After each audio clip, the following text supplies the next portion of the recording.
Bora lá, galera. Bora com as últimas informações aí do Timão. Notícia de última hora, na calada da noite. No Corinthians fechando a contratação do meia Lingard, jogador de 33 anos em inglês, que já jogou pelo Manchester United. É um craque de bola. Então bora ver nesse vídeo aí tudo sobre essa contratação. Um jogador de peso chegando no Corinthians. Bora ver aqui nesse vídeo. Já comenta aqui nos comentários se você aprova ou não a contratação dele. De que cidade que você está falando. E agora, sem mais enrolações, bora pro vídeo. Salazar, por favor, agora eu queria que você voltasse para falar com a gente sobre uma novidade do Corinthians. Parece que o Corinthians está contratando mais um jogador internacional, é isso? Exatamente, Michele. O meia atacante inglês Jesse Lingard, de 32 anos, está sem clube, passou as 2 últimas temporadas no Seul da China, está sem clube e foi oferecido ao Corinthians. O nome dele foi levado ao Dorival Júnior, que gostou do nome, deu aval. Portanto, a operação passou pelo departamento financeiro do Corinthians para entender se o Corinthians teria condição de assumir o salário do jogador, o salário pedido pelo jogador. O departamento financeiro do Corinthians deu esse ok também, deu esse sinal positivo para que Marcelo Paes, então, sentasse com o staff de Lingard. Qual que é a situação? Segundo dirigentes do Corinthians, os quais a gente ouviu, está 70% certo. O Corinthians já tem o salário do jogador acertado, tem o interesse na contratação, o jogador quer vir, seria um contrato válido até o final desta temporada. O Corinthians não aceita pagar pela transferência, luva, nada do tipo. O Corinthians quer assumir apenas o salário, diferentemente do que gostaria o staff de Lingard. Eles estão negociando e muito próximo de chegar a um acordo, situações de contrato, burocracias, a gente muito provavelmente deve ter o Lingard. Ex-jogador da seleção inglesa, mais de 200 jogos pelo Manchester United, jogou por 6 clubes da Premier League, enfim, mas não entra em campo desde 30 de novembro. Ainda precisamos aguardar o final dessas burocracias e dessas negociações sobre a parte financeira, mas é bem provável sim que Lingard seja reforço do Corinthians para essa sequência da temporada, Michele. Obrigada, Salazar. Jesse Lingard estava lá em Seul, na China. Você acompanhou os jogos do Nenhuma chance, e aí, Michele. pessoal? Futebol coreano, né? Futebol há 2 anos por lá.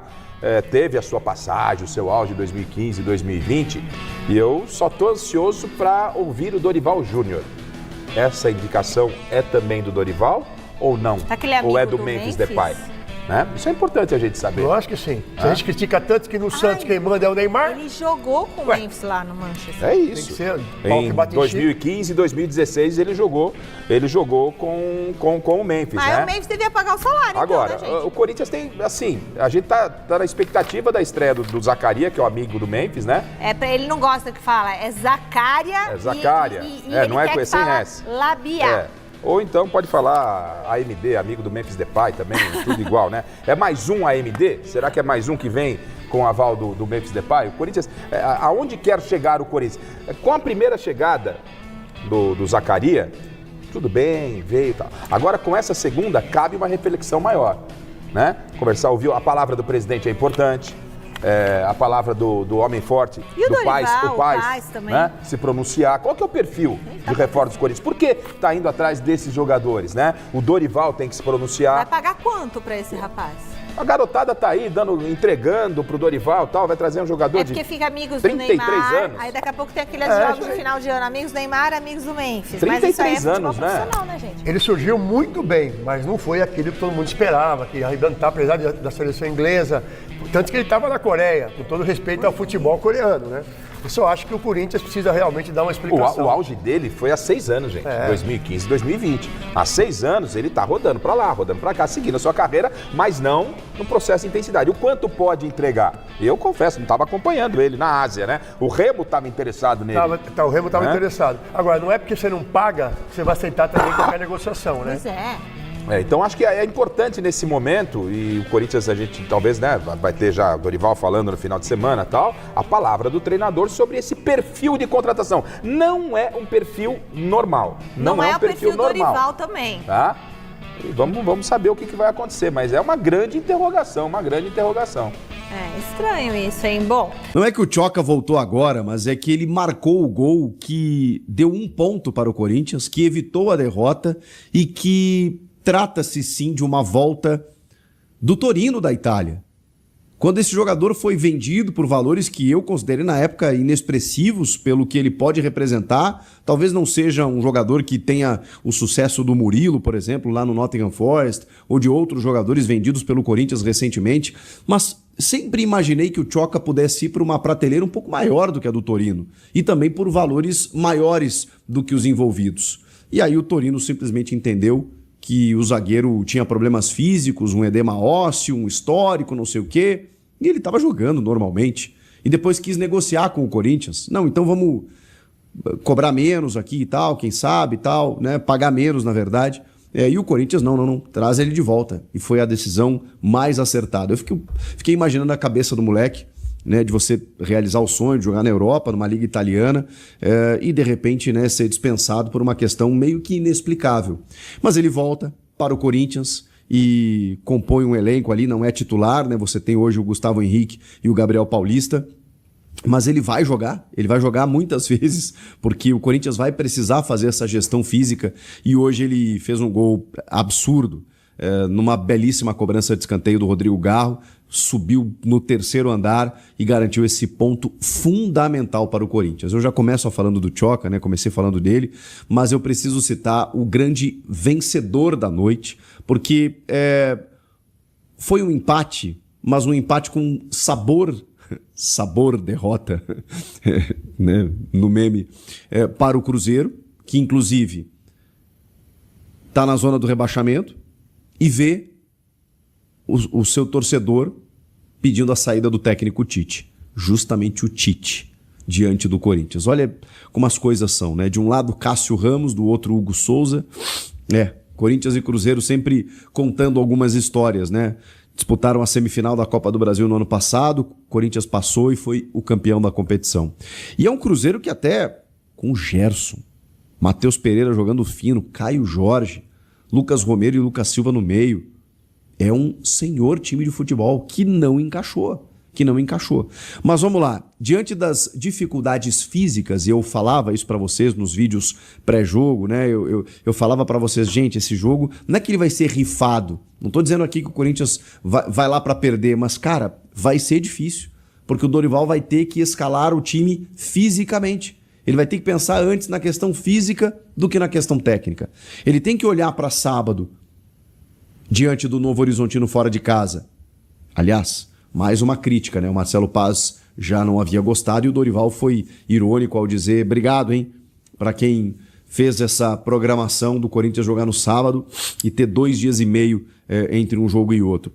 E aí, obviamente, ele está com razão em falar sobre isso, porque é ele que estoura no dele, estoura no do treinador, que tem que dar um jeito de fazer com que esse elenco se multiplique e pensar 2 jogos em um.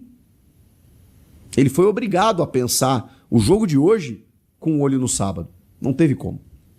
E assim, o que o Dorival fez foi incrível. O primeiro tempo, o Corinthians sofreu demais. Mas vamos lá, né? Ele começa o jogo com o Hugo, o Mateuzinho, Pedro Milans e o Fabrício Angileri, que é um cavalo fisicamente, né? Tava 2 meses sem entrar em campo, mas entrou e jogou 90 minutos. Para dar um descanso pro Bidu, que vinha de 7 jogos em sequência. Vocês acham que isso não desgasta jogador por mais dinheiro que esses caras ganhem? Não tem como, gente. Trocou a dupla de zaga, botou o André Ramalho com o Tchoca, botou o Ranieri no meio, com o Charles, o Bidon. É isso, né? O Ranieri, o Bidon, o Charles, e o André Carrilho, inicialmente um pouco mais avançado, com o Vitinho e o Pedro Raul. Esse foi o time que o Corinthians entrou em campo. Só que o Cruzeiro entrou com uma postura muito agressiva. E, cara, o Corinthians não conseguia ficar com a bola. O Pedro Raul, eu acho que a camisa pesou, né, gente? Vamos chegar a essa conclusão. O Dorival falou que ele tá evoluindo. Tem até um vídeo viralizando aí que nos treinos ele consegue fazer as jogadas. No jogo ele não consegue, cara. Ele não consegue sustentar uma bola, ele não consegue acertar um passe, ele não consegue ter uma finalização, ele não consegue. Você quer fazer uma renda extra trabalhando como parceiro do Grupo Primo na área de planejamento financeiro? Então eu vou te mostrar como... Mas era dentro da rodagem que o Dorival precisava, muita gente cobrava a chance para o Pedro Raul, ele teve. E o jogo também não se ofereceu para ele, porque não é aquele jogo que você está alçando bola para a área. Não, você está mais recuado porque o teu adversário está jogando em casa, precisava do resultado também e estava te empurrando. Não tem como. Nesse caso, o Cruzeiro, cara, ele começou a martelar e o gol foi uma belíssima jogada trabalhada, mas com uma falha também ali do sistema defensivo de proteção à área. O Ranieri meio que corre errado, abre um buraco, né? A bola bate na defesa e volta. E aí o Matheus Pereira que faz essa jogada, jogo sim, jogo também, na entrada da área, chutou no cantinho. Não sei se foi falha do Hugo, acho que não, acho que ele chuta muito no cantinho, passa o pano mesmo, e passa o pano para qualquer jogador que a gente possa entender que tá um pouco abaixo, tipo o Ranieri que eu falei, né, que correu errado, porque, cara, tá difícil mesmo. A gente entender que o nível, ele precisa ser diante de uma dificuldade física que você tem para manter esse nível. É muito complicado, gente. Aí, no primeiro tempo, sofreu. Vem um segundo gol, que ali desandaria completamente a maionese, né? Que é um gol do Caio Jorge, mas que ele está impedido. E, para sorte do Corinthians, esse gol foi anulado, né? Ele estava impedido mesmo, porque se faz o 2-0 ali, talvez o Cruzeiro ele se empolgasse para construir uma goleada e um placar super mais dilatado, né? Mas isso não aconteceu. E o Cruzeiro meio que baixou o seu ritmo. E o Corinthians, aos pouquinhos, foi tentando ficar com a bola. Foi tentando uma escapada ou outra, mas ainda assim sem sucesso no primeiro tempo. Vem o segundo tempo, e aí por isso que eu preciso valorizar a gestão do Dorival, porque ele jogou o primeiro tempo para sobreviver. Quando ele vai para a segunda etapa, ele começa a fazer algumas trocas, e aí você entende a robustez que está hoje o elenco do Corinthians. Tá muito melhor, gente. Tá muito melhor. Porque aí ele teve jogadores para colocar no segundo tempo, como o André, que mudou o jogo em termos de retenção de bola para o Corinthians. Você coloca o Dieguinho, que foi muito bem entrando lá pelo lado direito. Você descansa o Bidon e o Ranieri, que em tese são 2 titulares. Tira o Charles para botar o Garro, e aí você não desgastou o Garro inicialmente, você botou ele no segundo tempo, então, teoricamente, né, você tira o Bidon e coloca o Garro, na verdade, em termos de posição, são esses 2. Você tira o Vitinho também, e aí coloca o Dieguinho lá por aquele lado, e aí quando eu disse que tirou o Charles, né, você tem o Alan, que também é um jogador de retenção de bola. E, em tese, jogadores que poderiam ser titulares. Tô falando do Garro, do Alan, do André, jogadores que são titulares. Só que o Bidon que saiu também é um titular. O Ranieri que saiu também é um titular.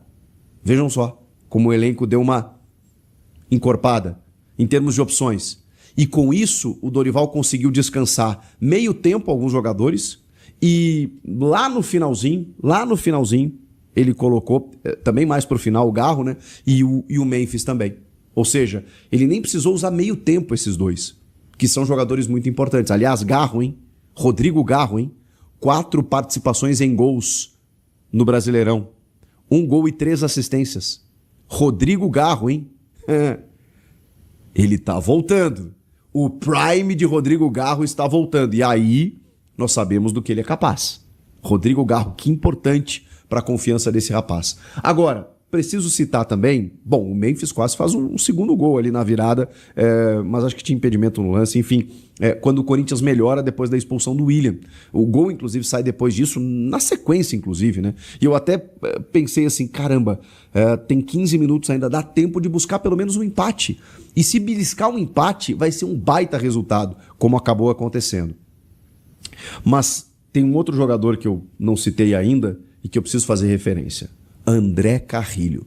Vocês sabem que eu sou um admirador do Carrilho, especialmente pelo que ele jogou em 2024 e por alguns momentos também de 2025, mas ele teve uma lesão que o tirou dos gramados durante muito tempo. É a primeira vez que ele joga 90 minutos desde julho do ano passado, num jogo contra o Botafogo. É um jogador que fisicamente vinha sofrendo muito. E, cara, ele conseguiu ficar em campo o jogo inteiro. E quando entra essa galera toda no meio campo, aí Rodrigo Garro, André, o que o Carrilho faz? Porque aí saiu o Ranieri e você não tem o Matheus Pereira. O Carrilho baixa para ser primeiro volante e vir buscar a bola no pé do zagueiro, ditar o ritmo de jogo e iniciar a construção lá de trás. Eu não gosto do Carrilho nessa função, não gosto. Mas hoje ele jogou para um caramba fazendo isso. Porque você tem jogadores ali na tua frente com muita retenção, que são o Alan, o André e o Garro, isso segundo tempo, tá?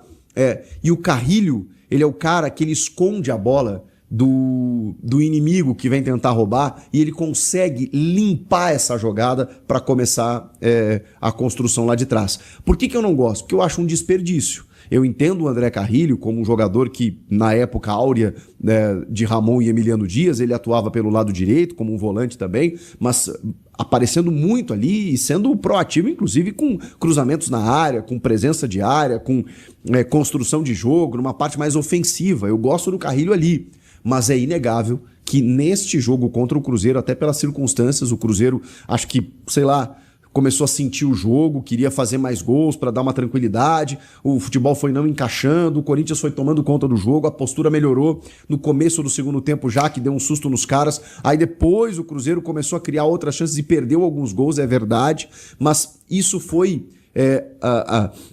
Na medida em que o Cruzeiro foi perdendo esse segundo gol, isso foi gerando uma tensão no estádio. E aí o Corinthians começou a voltar e dizer, não, peraí, você não ganhou de mim?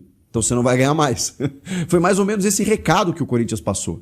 E o Carrilho foi muito importante nesse processo, cara. Então preciso reconhecer. Eu não gosto do Carrilho fazendo essa função, mas eu preciso reconhecer que ele jogou demais fazendo essa função nessa circunstância específica com esses jogadores à frente. E aí, de novo, né, cara? Preciso bater palma pro Dorival, porque é uma insistência dele. Ele, em vários momentos, optou pelo Carrilho como primeiro volante, mesmo eu discordando. Hoje deu certo. Porque ele já tem outros atletas para botar ali. O André é obra dele. O Alan é um pedido dele. O Garro é um jogador que ele tá tentando recuperar e tá conseguindo. Então, o Corinthians não jogou um futebol maravilhoso. Não é disso que eu tô falando. Quem tá dando espetáculo, gente? Quem tá dando espetáculo no Brasil? O Palmeiras, que é o líder do Brasileiro, não tá. Não tá. Tá jogando dentro do seu jogo, eficiente e tudo mais. O São Paulo, que também tá jogando bem, batendo grandes adversários, né? O Flamengo no Brasileirão tem os mesmos 10 pontos que o Palmeiras, mas ninguém tá dando espetáculo. E o Corinthians tem feito o quê? Vencido os seus jogos, conquistado os seus pontos, avançado nos seus objetivos, mesmo na dificuldade. Porque não tem como a gente não referir a parte física. Olha tudo que o Dorival teve que fazer hoje. Jogadores que nem entraram, Matheus Bidu, Gabriel Paulista, Gustavo Henrique, o Memphis e o Garro ali, só um pouquinho. É isso que precisa. É isso que precisa, porque ele tem uma decisão no sábado, gente. Sábado, você vai acordar, você tá acordando agora na quinta-feira, depois de amanhã, o Corinthians entra em campo, gente. Você tá acordando aí na quinta-feira, depois de amanhã tem uma decisão no interior de São Paulo.